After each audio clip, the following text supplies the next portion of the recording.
Yeah, what up, what up, what up, what up? Welcome back to another action-packed, should we say action-packed? Another outstanding episode of the Format Podcast. Thanks for checking in. Today, we're going to be talking all NBA, breaking down the blockbuster four-team trade that sent James Harden to the Brooklyn Nets and maybe reshape the Eastern Conference for a couple of years to come, right? And if we're talking NBA, then you know who's with me, our official Format Podcast, NBA and hoops analyst Andy Noel. But before we get to all that, you know what we got to do. Let's knock out the particulars. So, if you're watching on YouTube, first and foremost, thanks for stopping in. But while you're here, if you haven't already, go ahead and click that subscribe button in the lower right corner of your screen. Then click on that bell so you can be notified when new content drops and when we get a new show up for you to watch. All right. We're going to continue to do our best to bring you new episodes weekly. All right.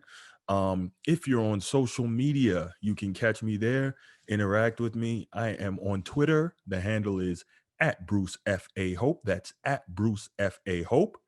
If you are on Instagram, the gram as the kids call it, whatever, the handle there is at The Format Podcast, at The Format Podcast. You can also reach me via email. The address is theformatpodcast at outlook.com, theformatpodcast at outlook.com. You can reach me through any one of those three methods. I love to get the interaction with you guys. Thank you so much. You could tell me you love the show. You could tell me you hate the show. Wouldn't like that quite as much, but guess what? Whether you tell me you love the show, you hate the show, I'm an idiot, I'm a genius, whatever it may be, that's okay because it lets me know you're listening. And I love to know you're listening or watching if you're here on YouTube, right? Anyway, I appreciate all that. Okay. So, leave the comments. Tell me I'm an idiot. We can argue it. We can debate it. Make sure you, if you want, you can mention topics that we can talk about on the next show. If maybe I'm missing a story in sports that you think is important, or maybe you want me to cover something a little more than I do. Cause obviously normally I just talk about football, college and pro, and NBA. Sometimes I talk about college basketball, whatever other sports. But anyway, definitely let me know, okay? And if you like the audio version of podcasts so that you can walk around, drive, whatever, do other things while the show's on, that's cool too. I got that for you because before I started doing this wonderful video content for you, the podcast was audio only and it remains as such. So you can get it here on YouTube. You can get it as audio only. And if you want it audio only, just type in The Format Podcast. We're on Stitcher, Spotify, iTunes, Google Podcast, Overcast, Podbean, wherever you get your podcast from, that's where you can find the Format Podcast. We're there for you. And if you're going to listen to the audio version, please go over to iTunes and rate and review, rate and review, rate and review. Give us that 1, 2, 3, 4, 5-star rating. Okay. You wouldn't believe how much it helps us to rise in the rankings. All right. So leave comments, give us the 5-star rating. I would really appreciate that. It helps more than you know.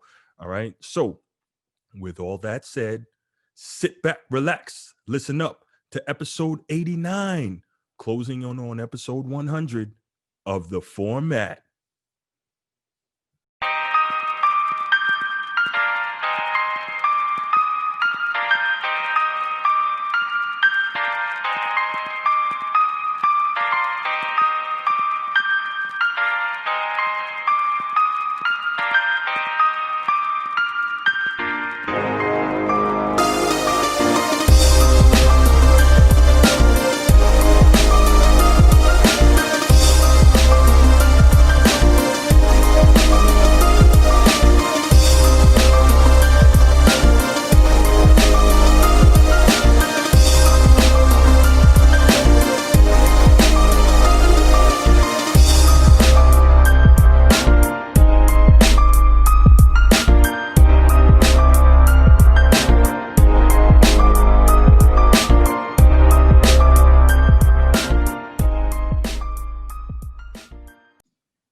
So joining us on the Format Podcast back again, of course, is our All-NBA analyst, Andy Noel.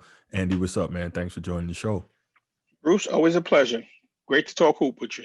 Definitely. So let's get right to it, man. Obviously, the biggest story of the NBA season so far was the big 4-team mega trade sent James Harden to the Houston Rockets, where he joins Kyrie Irving and Kevin Durant with the Nets. I'm sorry, did I say to the Rockets? James Harden from the Rockets to the Brooklyn Nets. The 4 teams involved in the trade were the Nets, Rockets, Pacers, and Cavs. The biggest moves in the deal, of course, other than Harden going to Brooklyn, are Karis LeVert going to the Pacers and Victor Oladipo ending up in Houston with the Rockets, which coincidentally forms a halfway decent big three that no one's talking about, which is Victor Oladipo, John Wall, and Boogie Cousins. They're not going to win a championship, but that is a little more interesting than people give it credit for being. So, what's your take on the deal, especially from the Nets side? I know you're a Nets guy. And now that they have a legitimate big three, albeit one that doesn't necessarily fit well together, what are you seeing? We don't know whether they fit well together actually, but I I'd like to think I actually know. I'd actually like to start off with maybe starting it off backwards, right? Okay. Ending off at the Brooklyn Nets. Christian Wood, Woods that plays for Houston. Mm-hmm. I think he's probably would be more of a central figure in that big three than Boogie Cousins is at this point. I've watched him play this season, and he's been going bananas.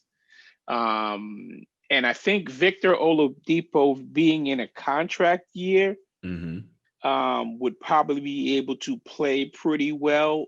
You can probably expect big things out of him. I think Houston's going to be in pretty good shape, right? Having gotten out of the James Harden drama that seemed to be, picking up pace every day. I think once everything gets settled by midseason, these guys will probably end up being a little bit of a noisemaker in that conference, right? Or at least in that division. John Wall has been playing pretty well, relatively speaking. I As think well as you Victor can play with James Harden. yeah, right. It's the interesting part to me was that out of that was there wasn't even a respect for the brotherhood aspect, right? So James Harden was making it hard on everybody, right? He was being belligerent, he was being disrespectful Yeah. to a degree. And just from an NBA brotherhood standpoint, right? It's kind of like, okay, well, yeah, you want to off the team, but burying the rest of your team in the process, and some of these guys who outside of this in the process, I don't know if that was really the right call or really the right way to do things. So let me um interrupt you real quick. I'm really not sure there is so much of a quote unquote NBA brotherhood anymore, just based on, you see most of these guys, so it seems, especially the superstar types, saying, hey, I'm out for me. And we know who yeah, kind of, brought that in vogue. I'm not going to mention any names, but, yeah, I'm not sure that the NBA brotherhood exists so much anymore, at least not in the way that we once knew it. yeah, I agree in that regard, right? I mean, watching him in the press conference after that Laker game was like, wow, he's really trying to set the house on fire. Right? I Hmm. don't think I've ever seen that, right? Where guys are just flat out. Well, Kyrie actually did that last year when he said we just don't No. have enough guys here, right? Again, as an aside, it's like there's almost a lack of maturity from these guys, and a lack of accountability in terms of what they say. It's like, listen, we know how you feel, but the idea that you guys are so willing to throw people under the bus, in public and in the press. Like, okay, well, when did that start happening? When did that become cool?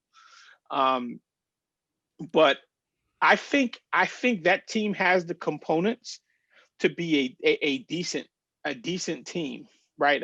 Listen, I'm not. Are they going to win a championship? I don't think so. But they have time to coalesce. They have time to at least be decent, right? They've got some decent components. Um, Indiana, I think Indiana did pretty well for themselves. Um, Karis LeVert was probably hindered by the addition of Kyrie and KD. I think prior to those guys getting there, that Nets team was pretty scrappy, and he was, a central figure on that team. Young team on the really gutting it out and really kind of getting after it. Um, but when Kyrie and KD got there, Kyrie specifically, right? It was that flow changed, right? And I think him going to Indiana gives them a gives him an opportunity to flourish, especially they're a small market. They play an equal opportunity offense. He's a really good player on the rise, and his contract situation is settled, so he doesn't really have the baggage that you would normally have. That comes along, like Victor Oladipo is playing for a contract, right? Mm-hmm. So and the uncertainty there that was caused by some of the stuff that he said over the summer. But yeah, I think Indiana, especially with their other components, I think they actually made out pretty well. Um, Getting to the Nets. So the outside of the obvious moves, I think the biggest part for me with that I have an issue with is losing Jared Allen. Jared Allen is a mobile rim protector and finisher. He dunks on everybody and he Mm-hmm. blocks everybody's shot. Mm-hmm. You can't replace him, right? Um, DeAndre Jordan doesn't even get near to what Jared Allen could do. And now he's really your only center, at least at this point. Um, so I think that's the biggest hit. Now, as it relates to James Harden going over there, I think so. I've thought it over a couple of times to see which way it might work. I've watched Kyrie Irving play, and Kyrie Irving does not have a point guard skill set. He has a two guard skill set. He really looks like a short Kobe, right? And I think if you're going to let everybody play the way they know how to play, I think you can make James Harden the distributor and let Kyrie play the two and let KD do what KD does, and you can still be happy. I think that might work. I don't think you can ask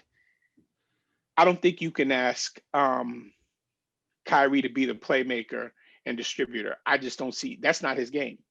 So I've I don't think that works at all, right? Because yes, Harden can distribute the basketball, especially playing in D'Antoni's system, which essentially is a lot of Steve Nash's system. I'm sure Nash got a couple wrinkles that he may or may not have added, but for the most part, he's got D'Antoni on his bench. He had his best time in the NBA under D'Antoni, so that's what he's running. But with that said, James Harden, while he can distribute, is a guy who has to get his shots up, and he's got to score the basketball, or he won't be in rhythm. He's not going to defend. He's not only going to distribute. Part of who him who being who able to defends distribute. who defends these days though. Okay, right, but it has to be said. But no, part of his ability to distribute is his ability to score, which keeps opposing teams off balance, right? So he's not going to be able to just distribute. And if you're in a situation where you got three guys who are legitimate 25 points per game scorers, I don't see that working, especially when two of them are guys that have to handle and pat the ball a million times before they can get a shot off. I see. I only think only one of those guys has to, right? I think James Harden James Harden is a good enough player, especially now, right? He's gonna have one-on-one matchups like all night. He's gonna have such open lanes to do what he wants to do, right? Um, he can play that. He can play the distributor. I'm not saying, don't get me wrong, I'm not saying he's going to turn into Jason Kidd overnight. That's not what I'm saying at all. But what I'm saying is that who's going to have the ball in their hand, running the initiating offense, right? And KD, I was watching the past couple of days with Kyrie being out, Mm-hmm. and KD's doing a heck of a lot of distributing, right? Especially now in this given, in the way that people play these days, right? The way that the game is played these days, it's almost as though, do you really need a distributing point guard, a Mark Jackson type? Like you almost don't that I don't even know if that guy even exists anymore, right? So with that, I say this. I Mike think the Conley. Mike I am good call.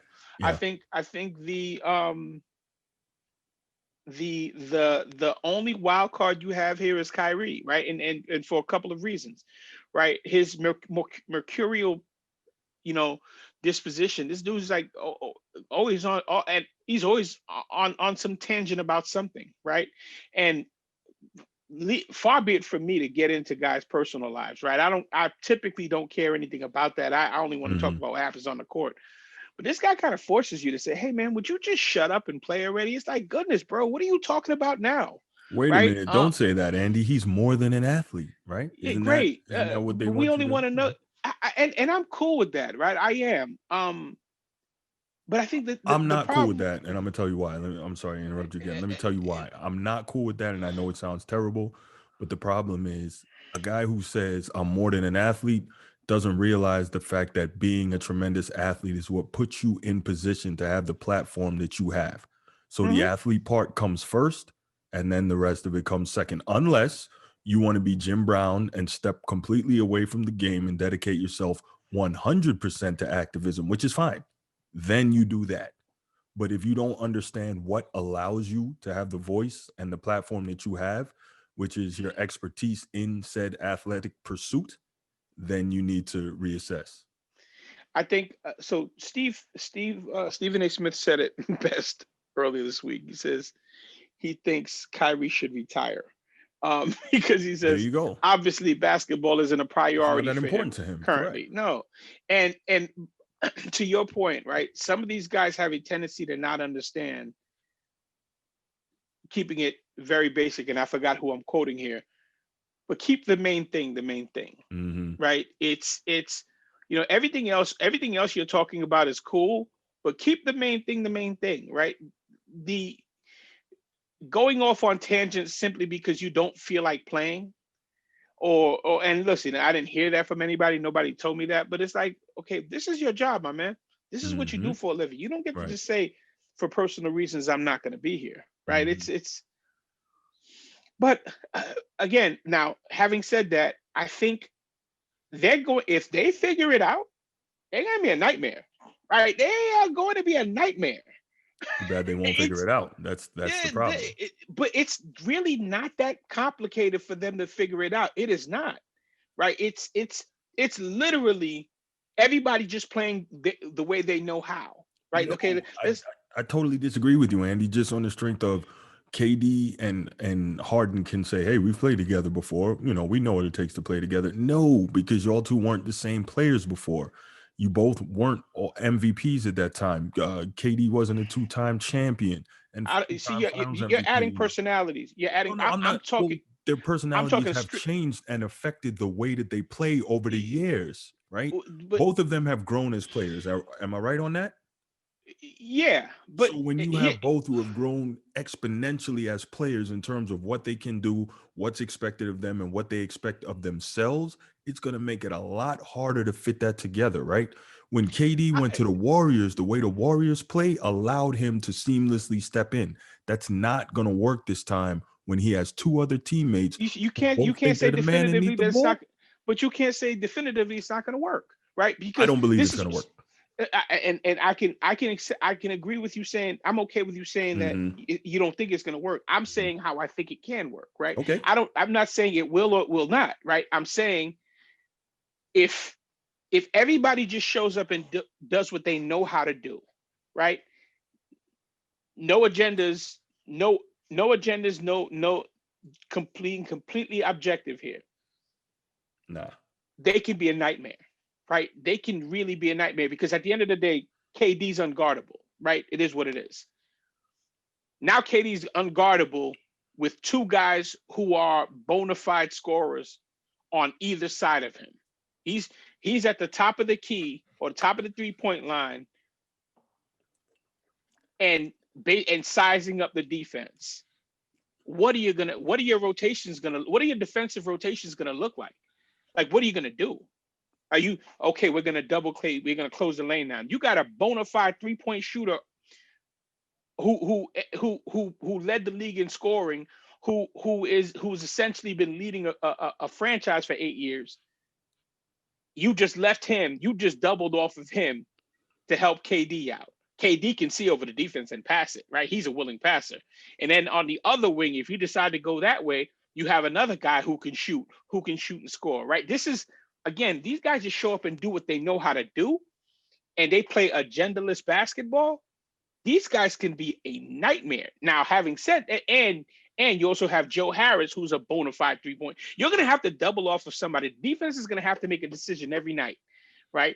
Who are we doubling off of? Who are we going to determine who are we going to let beat us tonight in that starting lineup at least? And they're probably going to get 2 buyout guys, right? Whoever the buyout guys they're going to get, right? You get 2 and you have Jeff Green. You got a couple of pieces in there, and let's just say this is your closing lineup. Your closeout lineup is Kyrie, James Harden, Jeff Green, Joe Harris, and KD playing the 5. That's a nightmare freaking lineup. That is a nightmare lineup, right? Joe Harris is the weak link in there, and that dude can shoot the lights out. That's a nightmare lineup. And KD's bringing the ball up, distributing. So I'm looking at this and I'm thinking, I play him honest. I don't double anyone because those guys, 2 of those 3 guys don't move without the ball. So that to me doesn't facilitate a lot of switching. Don't or didn't. For the most part, don't. KD doesn't really move without sorry. Kyrie doesn't particularly move without the ball because he usually has it. Kyrie spotted up. Kyrie spotted up for when he played with LeBron. He spotted up. He moved. Well, LeBron's gonna make you do that. But okay, no, that's fair enough. But I haven't really seen Kyrie move a lot without the ball since he left Cleveland. So let's say that. And Harden, he's not a particular move without the ball guy either because he has to dribble 40 times to get himself in rhythm to shoot the ball. So he's not catching and shooting. He's not curling and shooting. That's not his game. I play everybody straight up until they make me prove it. Now, KD's totally gonna light you up. KD's gonna light you up, and what's his name? And Harden's gonna light you up. All 3 of those dudes will light you up. Playing them straight up, they're going to light you up, right? You're giving somebody a 40-point night, right? You know what? Then I make one of them, maybe 2 of them beat me. 2 against 5, I can take that. As long as all 3 are not going off in the same game, I can deal with that. And again, so you're gonna give. They don't play. I don't trust that the style of play with the 3 of them on the same team. We haven't seen it, but we see this is where I think you're jumping the gun. We haven't seen the style of play yet. I don't know. See, this is what I'm saying. I'm not saying anything definitively. Mm-hmm. I don't even know what you run with these guys, right? I don't even know what kind of offense you run with. So that's the other thing, though. Remember, Steve Nash, that's a rookie head coach. That's a rookie head coach. So D'Antoni's making that call. That's D'Antoni making. That's D'Antoni making that call. Come on, man. That's D'Antoni. It's gonna be D'Antoni's offense. I think again, if just everybody playing the way they know how, depending on who they get as the two buyout guys, depending on who they get, they're coming out of the East. They're gonna have these guys figured it.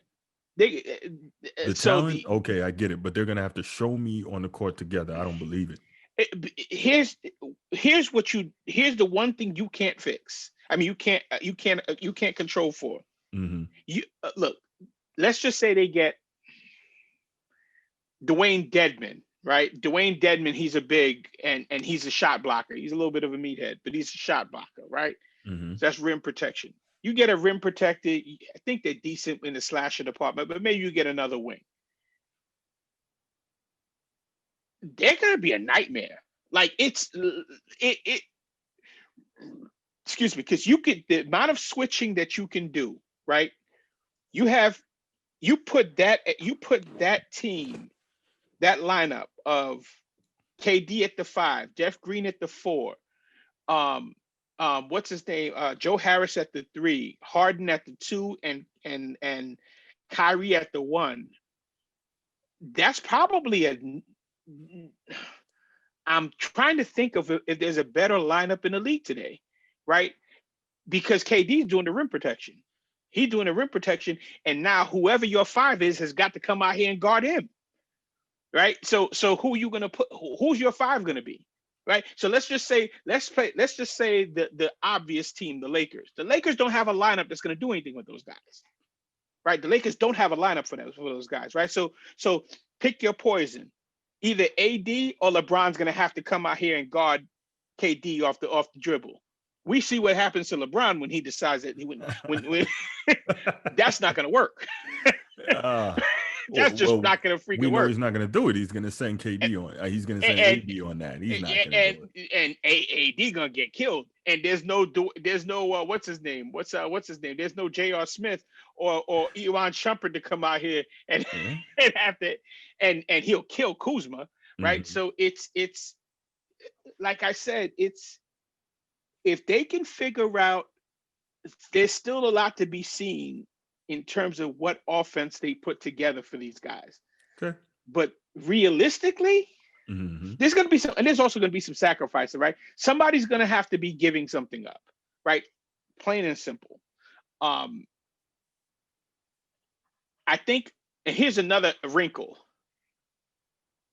Kyrie doesn't have a trade clause, and Harden is insurance policy for him, right? You start acting up, bro. We got an answer, right? We'll trade you for a haul, right? We'll trade you for some dudes, right?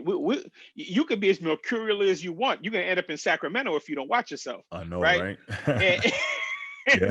And at the end of the day, it is what it is, right? It's you go to Sacramento, you guys got bigs out the freaking wazoo. Give me a couple of them, right? Give me a Marvin Bagley the third for this cat, right?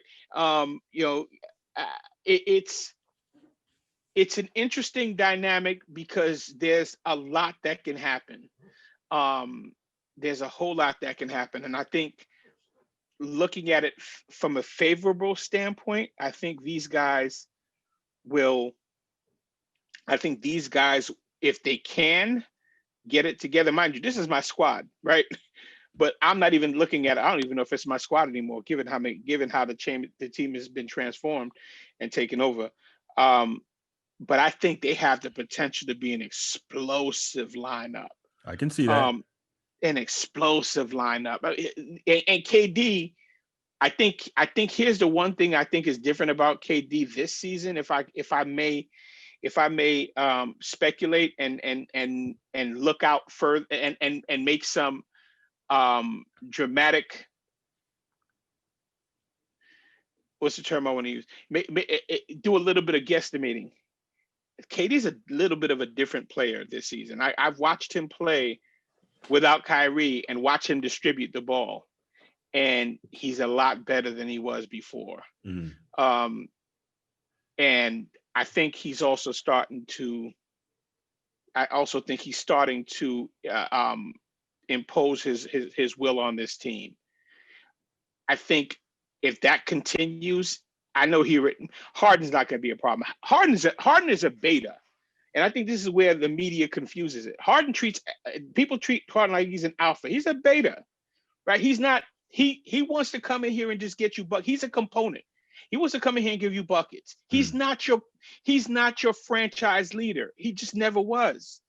Right? He doesn't have the kind of game that's going to win championships. He just doesn't have that kind of game.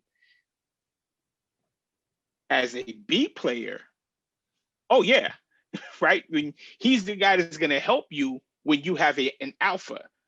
So I think he'll fall in line. I think the only problem you have is Mr. Buttnut, right? Mr. Kyrie, who's goes off on putting sage in arenas and reaches out to his local shaman for sage. So as you mentioned, Kyrie Irving, let's go there next.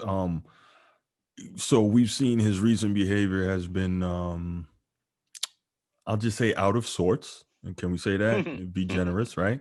Out of sorts. He's missed multiple games without being injured. The rumors are He wasn't happy with the Steve Nash hire. There's also rumors that his relationship with Kevin Durant is distant, and also that he's not happy with the James Harden deal, right? Oh, Because so undoubtedly he has problems with that as well. there are rumors to that effect. I can't say Okay. yay or nay. There are rumors to that effect. It's been reported. Obviously, that's going to take the ball out of his hands a lot more than he'd like, and shots away from him in the office. So, as you and I have gone back and forth on Kyrie in previous discussions and episodes, where are you now on Mr. The Earth is Flat, Kyrie Irving? I see, but for me, it's still basketball, right? It's just you can be as crazy as you like, right? Listen, we come from the era we watch Rodman do what he does, right? Mm-hmm. I don't care about you being crazy.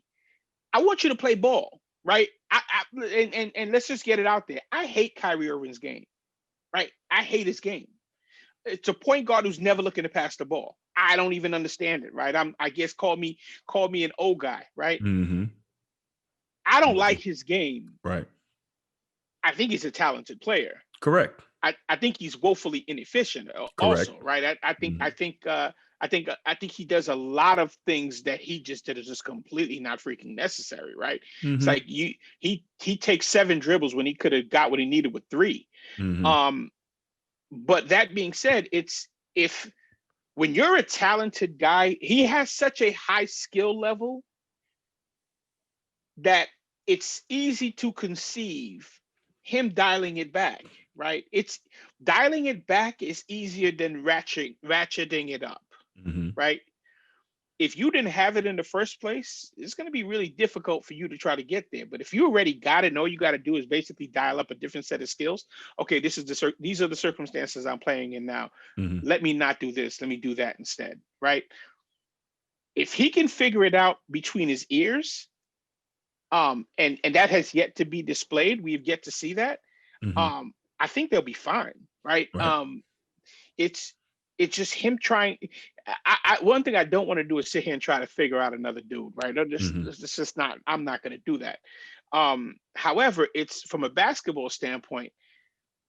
If he buys in, they'll be really good, Mm-hmm. really good. Again, I think it's their bench is depleted, right? They also lost Turian Prince. Good piece for them, right? Karis LeVert's departure is more than replaced by Harden. Um, my the biggest problem I have is the Jared Allen. You Mm-hmm. needed Jared Allen. Um, he is the big component. If you can find a way to, I think he accounted for like 22% of their blocks and I forgot what the number of rebounds is. Like, oh my, if you can find a way to replace that production or at least get close, now there's room to talk. Okay, so let me reel you back in a little bit. Getting back to Kyrie Irving, very simply, let me ask you directly. Do you see Kyrie Irving as being a problem on this team in terms of its chemistry, in terms of how well it can function as a unit for the rest of the season? That's a good question. I have no idea. I see it. Um, I mean, I said it before the Harden trade that I thought he was going to be problematic. That started coming to the fore, and I think it's only going to get worse. I'm not even sure if he finishes the season as a Brooklyn Net. See so now I'm at the point where at least we're in agreement there, right? I'd much prefer actually, given the new roster makeup, I think I'd prefer seeing him out of there, right? It wouldn't Now you wouldn't even have to worry about how these three guys gel together because they don't need to, right? I think KD and Harden playing together is an easier, from a chemistry standpoint, is easier to watch than Kyrie. I've watched Kyrie and KD play together, and I've watched him. I don't even know how many times I watched him pass to KD, and it's like he'll get the ball and this dribble, dribble, dribble. It's like, bro, Mm-hmm. like this, you're making this game so complicated. Right. Do I think he'll be a headache? He's been a headache, right? so it's just out of the blue, right? After having a really good game, he just disappears and goes off on some tangent, right? Mm-hmm. So if the pass being the indicator, I mean, it's safe to assume that he just might. Now again, there's an insurance policy here now, though, right? So will that will that be the act right that he needs to get him, situated and focused? I don't know. Okay. Um, So let's go bigger picture now. Obviously this Harden move to me signals that again, the NBA, while it's as popular as it's ever been, if you look at the numbers, it's not in the best place. And I say that to say it seems to me there is a lack of competitive fire amongst this generation of players with all the teaming up. It also hurts the game overall because the best players are concentrated on just a few teams. And we've also got a situation where a player who might be under contract can just basically act up and force their way out of a franchise where they don't want to be. What do you think about that? And more importantly, is there anything that can be done to fix it, either in the next CBA or any other time? What can the owners do here, or the league itself? Because to me, this is becoming more of a problem. And I know people are going to say, "Oh, you hate player movement and you hate player empowerment." No, I don't hate player empowerment. I hate the degradation of competition level in the entire league. there's a couple of things, right? So what? Just to simply put, you don't like. You and I are already in agreement on that. We don't like the LeBronifying of the NBA, right? So and You that said it, not me, I but yeah, I that's did. about I don't right. care. That's I don't about care. right. No, you're right. Um, because LeBron is not a competitor, right?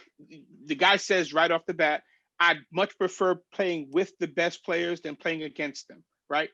Um, and he's been left unchecked, right? His gravity has been left unchecked, and not and the powers that be haven't checked him. Now, so he's got as it's already known, right? He has an agency, and he's playing with guys that his sports agency represents, right? So now, guess what? One of the guys, we represent this guy, and he doesn't want to play on this team anymore. We're going to force him to go play on LeBron's team, right? The league's not addressing that, has just continued to let this thing fester, right? So now you have a James Harden. Why would you not follow that lead, right? Why would you not do the same thing, right? AD Hmm. did it. What's the problem, right? So Hmm. I watch attentively as the media talks about these different circumstances without even addressing it. Like all of a sudden, Harden's bad behavior, behaving badly to get onto another team, is unprecedented. You just watched the same thing happen with AD, right? Hmm. LeBron decides, okay, I can't compete. I'm checking out for the third for I'm checking out 3/4 of the way through the season, right? Hmm. I'm not going to be able to get this team to where I want them to be. My buddy over here, Rich Paul, it heads up our sports agency. We now have AD. AD decides, guess what? Hey, I don't want to play, and I want to go to the Lakers. Your problem starts there, right? So now you have no, excuse me. Actually, let's go back a few years. 2010. I can't beat the Boston Celtics. I can't beat. All these teams seem. I can't find my way around these guys. I'm going to blame the organization, and I'm going to join up with two franchise players from another from the in the same conference. Therefore, basically crippling the conference for about 6 or 7 years. Right. So you're running roughshod free throughout the Eastern Conference. So now you've established the norm. You've established it as a norm that the super team that we built or the player created super team Hmm. is the way to go now, right? So you've established that. The, I don't know if the commissioner and the owners could have done anything about it, but that's where it started, right? So these guys aren't competing, right? These guys, the NBA is about a bunch of brands joining up to create success for themselves, and if not, they move on, right? So a guy like Harden, right, and they gave him everything he wanted in Houston, and they couldn't win. So now it becomes Houston's fault. I want to move on. This situation is unfixable, and I want to move on. But the reality is, okay, although he's to blame, I do the same thing, right? Because everybody else is doing it. Hmm. What makes him any different, Hmm. right? This is where we are, right? It's uh, you know um um I don't want to be here anymore, so I'm leaving. um yeah, but you got 2 years left in your contract, so what? Right. right? Right. It's these guys are again. It's these guys are not. These guys aren't competing. You know what? Actually, let me take it back. It actually starts at the AAU level, right? Oh yeah. Oh yeah. These everybody wants to play on. You know, you're traveling here and you're getting sneakers to play on this team. You're getting you know the 9-year-old who's 6'4" already, and you know some coach sees him and says, okay, yo, hey parents, if your son comes and plays on this team, we're gonna take care of this, take care of that. And by the way, there's another 4 or 5 kids who in our area who are really good as well. We're gonna Hmm. have on this team. So these guys never really learn. They don't cultivate. Today's culture doesn't cultivate the competitive fire, right? Okay, we Hmm. learn how to, we take our lumps, we persevere, and we figure out how to beat these guys. It's um I'm going to find the quickest way to win and not have to pay any dues. All the while, I'm more worried about my brand than I am competing. Another example: Marvin Bagley's dad tweets, Yeah. trade his son off this team. His son is in his 3rd year, and this is the first time he's ever healthy, and he's asking for a trade. It's like, I mean, you got to be kidding me, right? Yeah. But this is where we are, right? This is this is what the league is now. So it's turning off the fan base, it's turning off the purists, right? And the way the game is marketed these days, it's all about the stats and the highlights anyway. So Hmm. so yeah, it doesn't matter that you know that LeBron James has the best team in the league because he's got the most talent in the league. Nobody talks about that. No, nobody says, okay, all these different moves that had to be made in order to make LeBron James what he is. They don't Hmm. talk about that. Right. So because there's a narrative that's already been created, right? So the narrative and the competitive aspect of the game, those two cannot live together, right? So the league decided we're going to go with narrative and forget about competition. It is what Mm. it is. Fair And enough. not to mention you've got these rules where it's an offensive, it's basically an offensive nirvana, where the only people that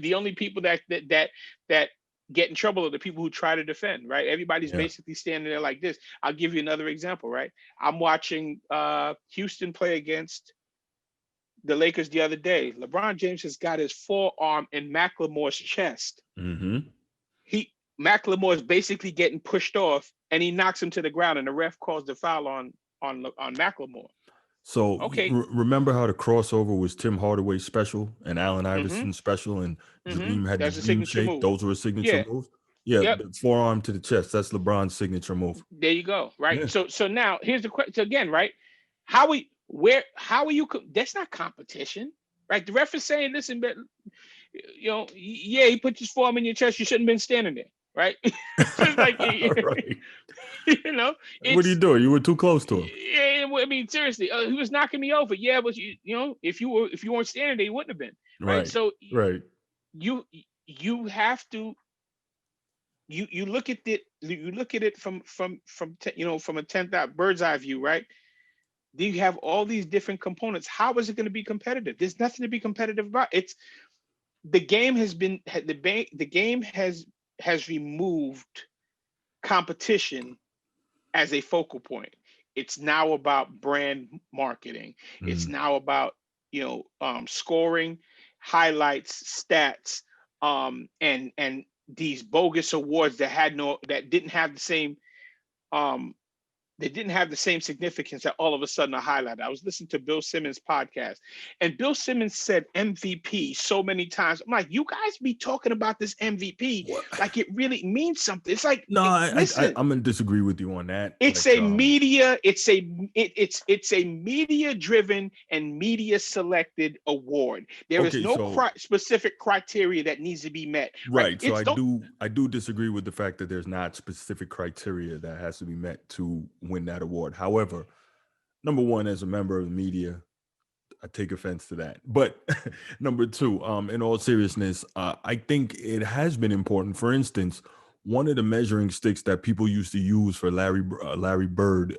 during his time being arguably the best player in the world was 3 straight most valuable player awards, and during that stretch, there were 2 championships in there, right? So people always point to that and say Bird won 3 straight MVPs. I don't think anyone has done that since, but you get the point. Michael Jordan, we point to his first MVP in '88, where he averaged 32, 8 and 8. Also was Defensive Player of the Year, etc. We point to Olajuwon's MVP. We talk about how Shaq and Kobe, as great as they were, only had one. Like, the MVP has always been an award that held weight. I think now the way they discuss it in terms of preseason, who's going to be it's the being MVP? discussed in 5, 10 freaking games in, this guy's the MVP front runner. exactly Like that, I exactly. get, but it's always, these awards have always held weight. MVP, Defensive Player of the Year, that kind of thing. So you just made my point. Mm, They're having a conversation about yeah. Luka's chances of being MVP. That discussion is happening in the off season. It's Mm-hmm. like, okay, wait, what exactly are we talking about again? Mm-hmm. So because it's, again, they've now found a way to level the playing field for the novice and the surface level player and the Mm-hmm. surface level fan who doesn't really know anything about the game. So now guess what I can talk about? Hey, this guy's in, like, you ever heard Max Kellerman? I want to shoot the TV when he's talking, right? He's an MVP. Like, it doesn't effing matter. So what? Because the guy, here's the thing, right? This is why I'm saying pardon the passion. This is why I'm saying the competitive aspect of the game is no longer a focal point. I've watched KD bust LeBron James's ass. Mm-hmm. Bust LeBron James's ass. Dismantle LeBron him. literally running from him, right? Mm-hmm. You Mm-hmm. can see he's running from him, right? Right after the game, oh, LeBron James is still the best player in the game. And I'm like, wait, hold up. Wait, what? Did you just not watch KD wipe the floor with it? What are you talking about? Right. Right? Because the game isn't focused on the competition anymore. Mm-hmm. It's focused on the perception, right? It's focused on what can we market, right? Because you can't, the stats don't show you this, the what you call it, the scorecard doesn't show you, oh wow, that dude just got crossed up. Oh wow, he couldn't stay with him. Oh wow, he needed to switch. That doesn't show you that, right? So now when we watch a game on ESPN, these guys are, although you're looking at one thing, they're telling you a different story, right? That's what the game is about. The game is about marketing, right? I'll watch games on the NBA package, and between games they'll show highlights, and they're showing you LeBron James's rookie season. I'm like, wait, why are you showing me this? His game again, the first game against Sacramento. Because again, it's this, okay, it's this drum beat. This is what makes the game popular. This is what makes the game popular. Because at this point, right, it's a bunch of highlights versus looking at the game within the game. You're like, okay, well, that doesn't make any sense, right? What's this guy doing? Wow, that was really effective. Give you just another example. I'm having a back and forth with somebody about Steph Curry, and the guy's like, "Oh, Steph Curry's just a shooter." If you ever watch Golden State's games now, they're putting 2 bodies on Steph Curry, no matter what. Sometimes 3. The Clippers threw 3 players at him, Mm-hmm. right? So these guys are telling you, "Oh, Steph's having a down year, and oh, we don't know whether he's going to be this, that, and the third." He's seeing 3 bodies, right? That speaks volumes, but you can't see that in highlights, right? You can't see that when you're looking at the box score, right? Mm-hmm. So again, the NBA is the reason why it's suffering is it's more stuck on narrative than it is on competition. And listen, I am not a social scientist. I don't know how that plays in the grand scheme with people with their fan base, but it's like when you're watching it, you're like, okay, this doesn't make any sense. Right? You guys are saying one thing, but we're seeing something else. Anyway, off my soapbox.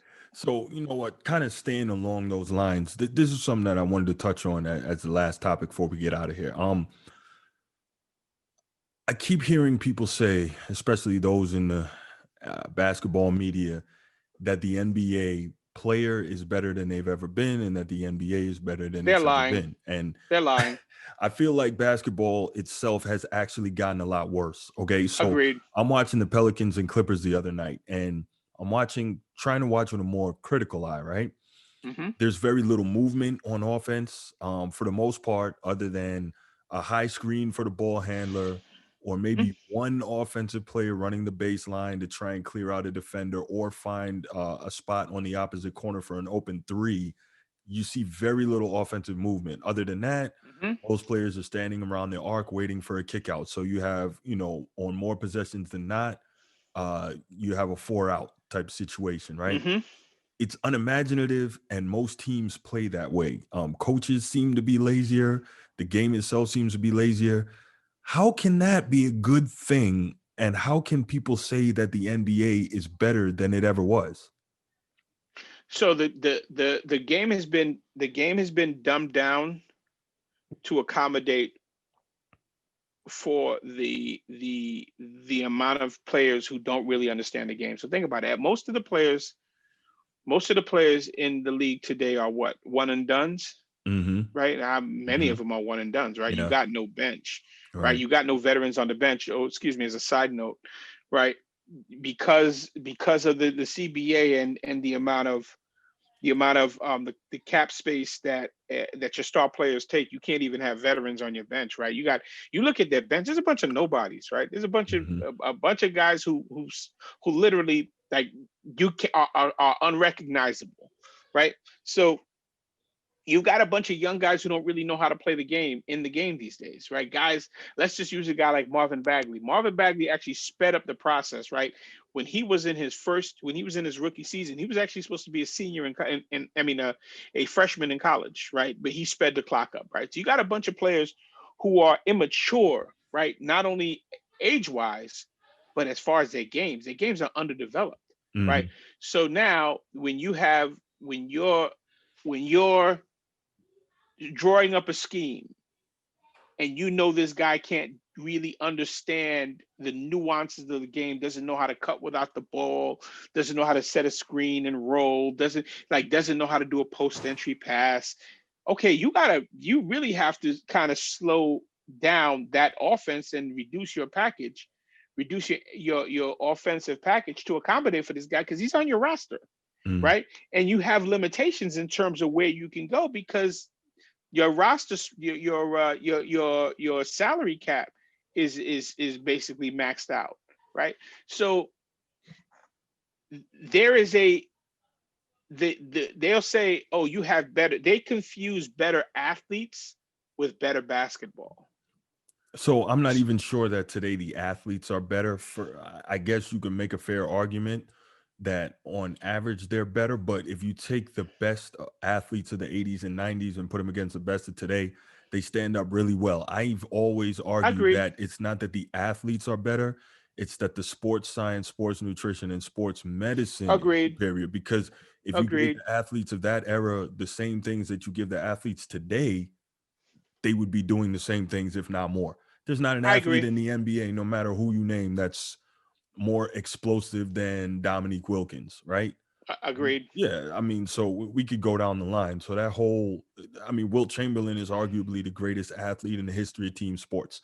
We can go down that line. I totally disagree when people say the athletes today are better. I just think they have more tools at their disposal to maximize their athletic ability.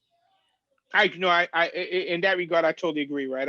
I can't find a way to disagree with that. I think what these guys are seeing, oh, these guys are more skilled. No, they shoot more threes, Correct. right? They shoot more threes. They shoot more threes, And and that is a skill, but they do that at the loss of other skills. Point guards, on that's the the whole whole, thing, right? are better 3-point shooters, but they can't make a post entry pass. Like that There you sticks in go, my right? craw. There you go. You And know, I mean, who they're going to post entry pass it to, right? Who you that's going to true. pass the ball to, right? Okay, So but you it's got all these bigs out here who can't drop step and do an up and under and score a basket or shoot a every jump hook. It's insane. I, in at least one game that I watch, and I watch a few games a week. In at least one game that I watch, there's somebody who is some big guy who is at the basket, 2 to 3 feet from the basket, and will kick by himself and will pass it out to the 3 point line. I'm Mm, like, okay, mm-hmm. this is incredible, Yeah. right? But again, these guys don't have the requisite skill set, right? To Mm-hmm. to to to be productive outside of setting the screen or rim running or Mm-hmm. blocking a shot. Right. Right. So that's really where the problem is. But again, it starts with you've got these guys who are 18. Look at 18, 19 years old joining the league, right? So Mm-hmm. now this isn't onesie twosie. At this point, this is a large percentage. Look how many of these guys. Look at the draft class that just happened a couple of months ago. I don't know. We ain't know any of these guys. Mm-hmm. Like, who are these people? Right? There's a and only a handful of them are being productive now, right? A Mm-hmm. lot of them are in development, right? It's the league. Listen, again, kudos to the league for being smart, right? Because they say, okay, well, the reason why this makes sense is because a lot of these guys have social media followings, right? So from a social media standpoint, social media equates to popularity, right? So now, okay, well, Mm-hmm. if a percentage of these guys' fans come in and start watching our games, we've benefited, right? So we've got more eyeballs on our product. Mm-hmm. Ver- Versus, okay, well, this guy's really good. This guy's really good. This is why we want him. It's just amazing. Like, let's go back to Kyrie. Kyrie got a sneaker deal really early simply because of his social media following, Mm-hmm. right? I mean, what has Kyrie done worth having a freaking sneaker deal? Mm-hmm. He had a sneaker deal early because of his social media following. Right. Nike was smart. Nike knew how to capitalize on that. Mm-hmm. The league is probably saying, okay, well, if we want to continue to grow our product, this is probably the way to go. Fair enough. All right, and with that, Andy, we'll let you go, let you get some rest. I know you brought the heat there for us. Appreciate you taking the time out to show up and to talk to us about the NBA, what you see about your Brooklyn Nets, who I think are just waiting, waiting to explode with Kyrie Irving, either explode or trade him. It's Or one trade them. Hey, listen, thing at to least we got options now, right? There This you dude, go. this dude wants to act up. Get him out of here. I hear that. But yeah, thanks a lot, man, and we'll see you next time. Thank you, man. Appreciate the opportunity.